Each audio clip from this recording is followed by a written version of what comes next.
Paul's getting to contrasting the old covenant and the new covenant. The old covenant and the new covenant. The old covenant based upon your performance. Live by this law or die. With a great forgiveness clause in it all, which is the whole sacrificial system. Think about the sacrificial system for a moment. Because the idea was you live by the letter of the law or you will die. But you can express faith in God by bringing a substitutionary living thing and bring it to the temple, and then in the presence of the priest, lay your hands on that substitutionary animal, and in that moment, by faith, God will take your guilt and put it on that animal, and then that animal will die. That's the whole concept of the sacrificial system, one part of it, but at a real fundamental level, that's it. So there was this kind of escape clause, this kind of covering of things, but ultimately it is, hey, if you don't obey the law of the Lord, you will die. And all that changed, right? Wrong. Wrong. One part of that changed. You didn't bring a chicken to church today. If you bring it next week, don't bring it live. Bring it cooked. Right? Yeah.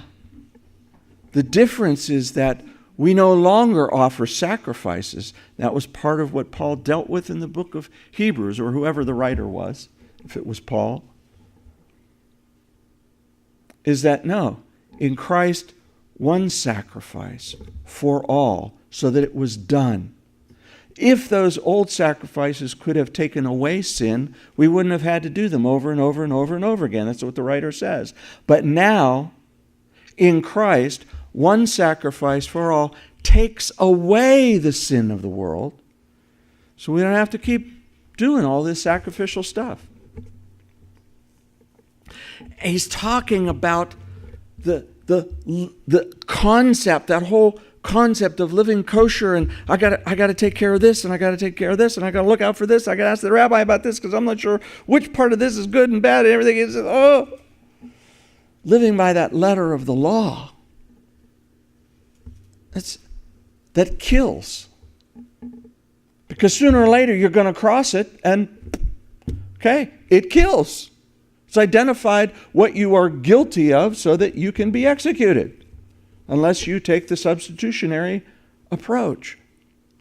But in Christ, we don't just have a new sacrifice once for all, but we have the Spirit of God dwelling within us to lead us, to guide us, to cause His Word to come alive to us when we read it, to speak to us not in opposition or one or the other, spirit or word kind of thing, but the Spirit of God leading and guiding us, and that still small voice that no longer comes from out there somewhere, but if you're a believer in Jesus Christ, that still small voice is right in here. And sometimes that makes it a little tough. You're kind of going, well, is that me or is that the Lord? Okay, that's a question you need to ask. There are ways to figure that out pretty quickly. But it is that still small voice within that says, you know what? There's just something not right about this. There's just something not right about that. There is something very right about this, and you need to follow this. That's the difference of the new covenant versus the old covenant.